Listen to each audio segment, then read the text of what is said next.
Jaipal from bright school Palwas road Sikar. 12th class physics के अंदर अपन पढ़ रहे थे चैप्टर नंबर 4, क्वेश्चन हल कर रहे थे। तो क्वेश्चन नंबर 2 है।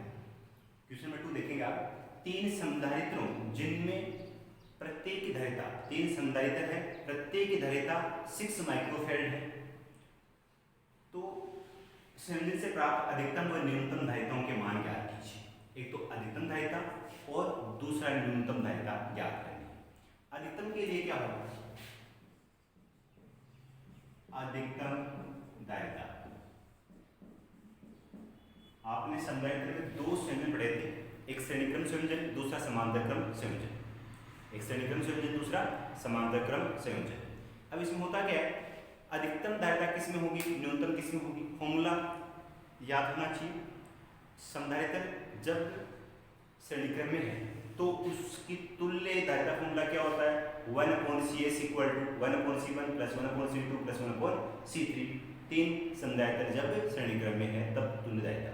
इसी प्रकार से जब 3 संधारित्र समांतर क्रम में है तब तुल्य धारिता Cp = C1 + C2 + C3। तो दोनों के फॉर्मूले साफ स्पष्ट है। जब समांतर क्रम में होंगे तब तो धारिता का मान अधिकतम होगा और जब श्रेणी क्रम में होंगे तब धारिता का मान न्यूनतम होगा। तो अधिकतम धारिता किसमें होगी? समांतर क्रम में। फॉर्मूला क्या होगा? Cp = C1 + C2 + C3। तीनों संधारित्र की धारिता का मान एक समान दे रखा है, वो दे रखा है 6 माइक्रोफैराड। तो 6 + 6 + 6 कितना हो जाएगा? 18 माइक्रोफैराड Cp = तो ये तो आ गई अधिकतम धारिता। दूसरा न्यूनतम धारिता पूछिए, तो न्यूनतम धारिता में क्या होगा? न्यूनतम धारिता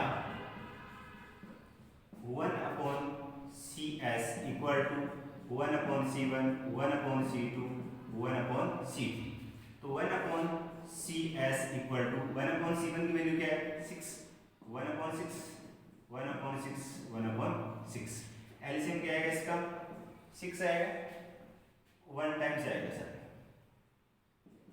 1 + 1 + 1 कितना हो जाएगा?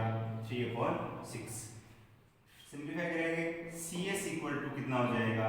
6/3 = 2 माइक्रोफैराड। तो अधिकतम धारिता कितनी आएगी? 18 माइक्रोफैराड। न्यूनतम कितनी आएगी? 2 microfarad. Question number 2। Next question number 30। किसी समांतर प्लेट संधारित्र प्लेटों के मध्य, कोई समांतर प्लेट संधारित्र है, इनकी प्लेटों के मध्य संपूर्ण स्थान में कोई वैरायटी बनने से उसकी धारिता 5 गुना हो जाती है। क्वेश्चन नंबर 30 देखेंगे आप, को समांतर प्लेट संधारित्र है, इनकी प्लेटों के मध्य कोई परायल पदार्थ भरने से धारिता है वो कितनी हो जाती है? 5 गुना। तो परायल पदार्थ का परायितांक ज्ञात कीजिए। परायल पदार्थ का परायितांक ज्ञात कीजिए। तो इस क्वेश्चन के अंदर क्वेश्चन था आपका 13 क्वेश्चन। इसमें क्या कहा है? वो समांतर प्लेट संधारित्र है, इनकी प्लेटों के मध्य परायल पदार्थ भरने से उस धारिता का मान 5 गुना बढ़ जाता है। तो किसी माध्यम में जो धारिता है वो निर्वात धारिता की 5 गुना हो जाती है। तो किसका मान ज्ञात करना है? परायितांक का मान ज्ञात करना है। सिंपल सी फॉर्मूला है, क्योंकि Cm = εr × C। तुलना करने पर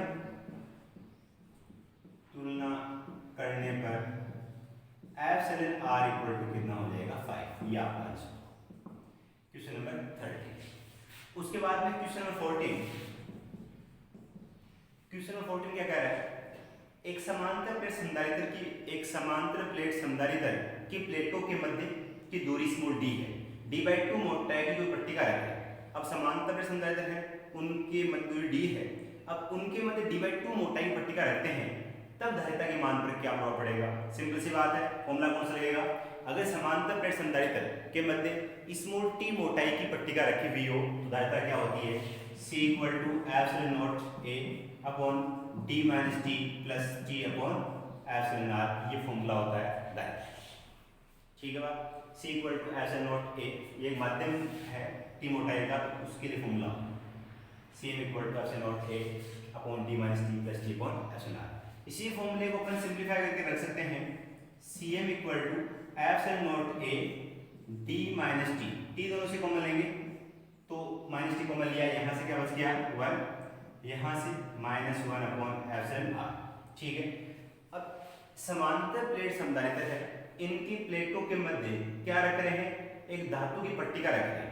ठीक है, तो धात्विक प्लेट के लिए, धात्विक प्लेट के लिए epsilon R is equal to होता है इनफाइनाइट,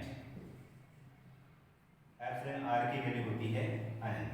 ये यहां रखेंगे तो Cm इक्वल टू क्या हो जाएगा, Cm is equal to epsilon naught A upon D minus T, D minus T 1 minus 1 upon अनंत, 1 अपॉन अनंत की वैल्यू क्या होती है 0, तो d minus T 1 minus 1 upon अनंत क्या हो जाएगा 0। फॉर्मूला क्या बनेगा Cm equal to epsilon not a upon d minus T. अब जो पट्टिका की मोटाई t है, लेकिन क्वेश्चन में क्या कहा है, क्वेश्चन में कहा d/2 मोटाई, तो प्रश्न अनुसार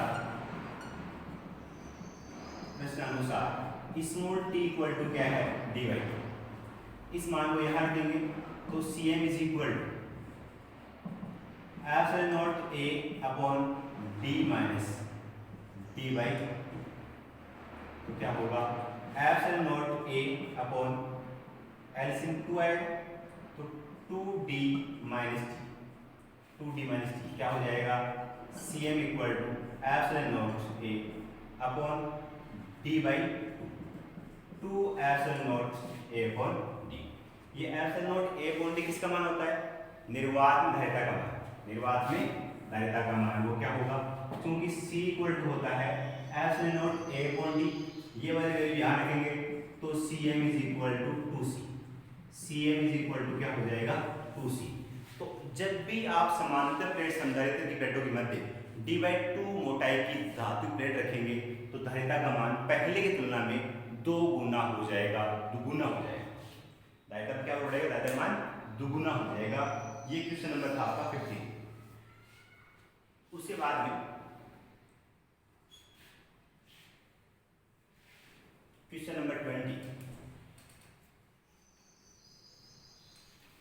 केवल न्यूमेरिकल प्रॉब्लम में देख रहे हैं, थ्योरेटिकल क्वेश्चन आपके नोट्स में कंप्लीट हो चुके थे।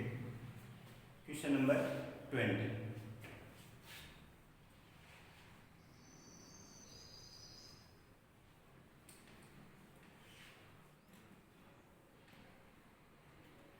क्वेश्चन नंबर 20 क्या कहता, वृत्ताकार समांतर प्लेट संधारित्र, समांतर प्लेट संधारित्र लिंक कैसा है वृत्ताकार, वृत्ताकार समांतर प्लेट संधारित्र की धारिता, वृत्ताकार समांतर प्लेट संधारित्र की त्रिज्या स्मॉल r है, प्लेटों के मध्य हवा भरी है, मतलब निर्वात है, हवा भरी है, यदि संधारित्र की धारिता केवल r त्रिज्या के गोले की धारिता के बराबर हो तब प्लेटों के मध्य दूरी ज्ञात करेंगे, तब प्लेटों के मध्य दूरी ज्ञात करेंगे। क्वेश्चन में ये दे रखा है,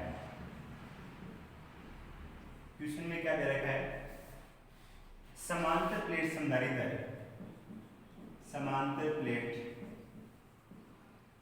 संधारित्र की धारिता किसके बराबर है, समांतर प्लेट संधारित्र धारिता गोले की धारिता के बराबर है, गोले की धारिता के बराबर क्या होता है, epsilon not a upon d is equal to 4 pi epsilon 0 into capital R। अब जो समांतर प्लेट है उनकी प्लेटें कैसी है, वृत्ताकार, और वृत्त का क्षेत्रफल क्या होता है पाई r स्क्वायर, तो epsilon not pi r square, pi r square upon में क्या आएगा d is equal to 4 pi epsilon not into r। ठीक है बात। क्वेश्चन में क्या पूछा है, क्वेश्चन में पूछा है कि प्लेटों की दूरी पूछी, स्मॉल d का मान पूछा है, किसका मान पूछा है स्मॉल d का, तो स्मॉल d का मान क्या है, देखिए आप इसको यहाँ भेजेंगे, इसको यहाँ क्रॉस जगह पे एक्सचेंज करेंगे, मतलब स्मॉल d इक्वल टू क्या हो जाएगा epsilon not pi r square upon 4 pi epsilon not into r, ये कैंसिल, ये भी गया, small d equal to r square upon 4r, ये आंसर हो जाएगा क्वेश्चन नंबर 20। उसके बाद में बात नेक्स्ट क्वेश्चन देखेंगे आप क्वेश्चन 20 के बाद।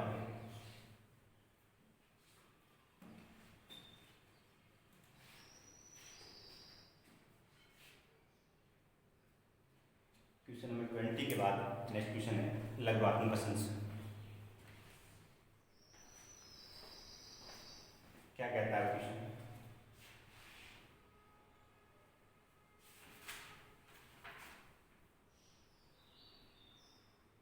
इसके अंदर क्वेश्चन नंबर 4 देखेंगे आप। एक आवेशित समांतर प्लेट संधारित्र, क्वेश्चन नंबर 4, एक आवेशित समांतर प्लेट संधारित्र की प्लेटों के निकट लाने पर, एक समांतर प्लेट संधारित्र है, उनकी प्लेटों को निकट लाने पर प्लेटों के मध्य विभवांतर पर क्या प्रभाव पड़ेगा, जबकि आवेश का मान नियत होता है, जबकि आवेश का मान क्या होता है, नियत।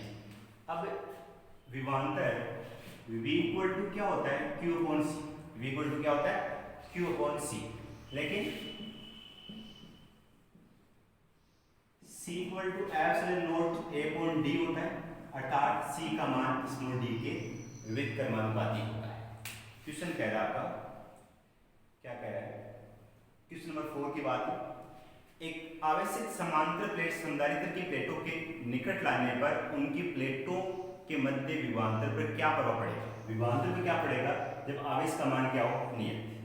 सीधी सी बात है, विभवांतर का मान धारिता पर निर्भर करता है, लेकिन जब प्लेटों को निकट लेकर आएंगे तो दूरी का मान कम होगा, जब दूरी का मान कम होगा तो धारिता का मान बढ़ेगा, और जब धारिता का मान बढ़ेगा तो विभवांतर का मान कम होगा। क्वेश्चन में क्वेश्चन कह रहा है कि एक आवेशित समांतर प्लेट संधारित्र प्लेटों को निकट लेकर आए, आवेश का मान नियत रहे तो उसकी विभवांतर के मान पर क्या प्रभाव पड़ेगा, विभवांतर के मान पर क्या प्रभाव पड़ेगा, फॉर्मूला होता है V equal to Q upon C, लेकिन C equal to epsilon not A upon D, मतलब D के विविध क्रमानुपाती है। जब प्लेटों को निकट लेकर आ रहे हैं D का मान कम होगा, जब D का मान कम होगा धारिता का मान बढ़ेगा, और जब धारिता का मान बढ़ेगा तो सिंपल सी बात है विभवांतर का मान कम होगा, जो विभवांतर उसका मान क्या हो जाएगा, कम हो जाएगा। इसके बाद में नेक्स्ट क्वेश्चन आता है, नेक्स्ट क्वेश्चन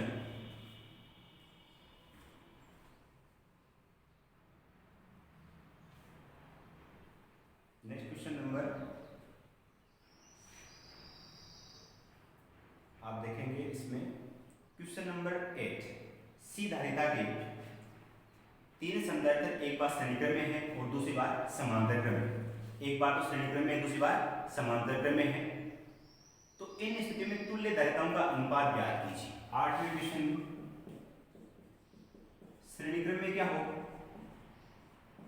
श्रेणीक्रम में CS equal to C upon 3, 3 है, वैसे श्रेणीक्रम में क्या होता है, CS equal to C upon n होता है, CS इक्वल टू क्या होता है, C अपॉन n, लेकिन यहाँ पर बात हो रही है तीन संधारित्र की तो C अपॉन 3 होगी, CS equal to C upon 3 श्रेणीक्रम।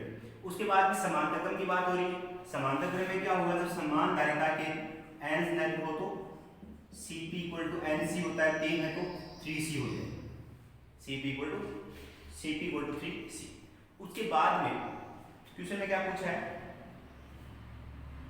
Question में कह रहा है कि इन स्थितियों में तुल्य धारिताओं अनुपात, जो तुल्य धारिता है इनका अनुपात पूछा है, CS अपॉन CP की वैल्यू पूछी, CS अपॉन CP क्या होगा, CS का मान C अपॉन 3 है, CP की वैल्यू क्या है 3C है, ये कैंसिल होगा 1/9, अनुपात क्या होगा CS अनुपात CP इज इक्वल टू 1/9, ये इसका आंसर हो जाएगा। क्वेश्चन नंबर कौन सा है, 8। उसके बाद में क्वेश्चन नंबर 9, क्वेश्चन नंबर 9 क्या कह रहा है, समान धारिता के n संधारित्रों को श्रेणीक्रम में जोड़ने पर तुल्य धारिता CS आती है, समांतर क्रम में CP आती है, CP अपॉन CS का मान, समान धारिता के n संधारित्रों को श्रेणीक्रम में जोड़ने पर तुल्य धारिता उसकी CS आती है और समांतर क्रम में जोड़ने पर CP आती है। किसका मान ज्ञात करना है, CP तथा CS का। तो पहली चीज श्रेणीक्रम में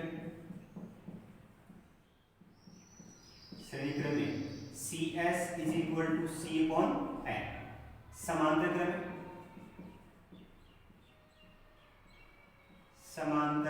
क्रम में क्या होगा, Cp equal to N C. Cp equal to क्या हो जाएगा एन सी। किसका मान पूछा है क्वेश्चन में, पूछा आपसे Cp अपॉन सी एस का मान। Cp upon C S is equal to N C. N C upon C upon N है, एन जाएगा ऊपर, तो Cp upon C S is equal to N square upon one. N square upon one, ये Cp upon C S का मान है। Cp upon C S का मान। उसके बाद में क्या करना है आपको, ये इसकी मान निकालना था। क्वेश्चन नंबर 9 आपका कंप्लीट।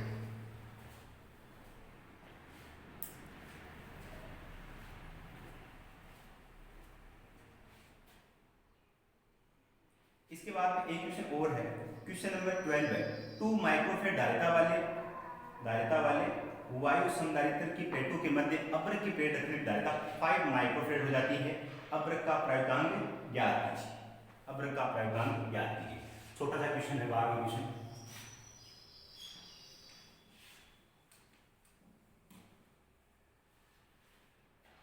बारहवें क्वेश्चन के अंदर आपको दे रखा है मान, एक तो दे रखा सी का, सी इक्वल टू 2 माइक्रोफेड, दूसरा सीएम का मान 5 माइक्रोफेड। ये सी और सीएम का मान दे रखा है। फॉर्मूला क्या होता है, C M equal to epsilon R into C. CM की वैल्यू 5 माइक्रोफेड, एप्सिलॉन आर की वैल्यू ज्ञात करनी है, इसकी वैल्यू 2 माइक्रोफेड। एप्सिलॉन आर की वैल्यू 5 माइक्रोफेड अपॉन 2 माइक्रोफेड, ये कैंसिल होगा। Epsilon R is equal to 5 upon 2, आपका आंसर होगा क्वेश्चन नंबर 12। इस प्रकार से चैप्टर नंबर 4 इसकी थ्योरी और न्यूमेरिकल पार्ट कंप्लीट। कल से अपन नेक्स्ट चैप्टर स्टार्ट करेंगे।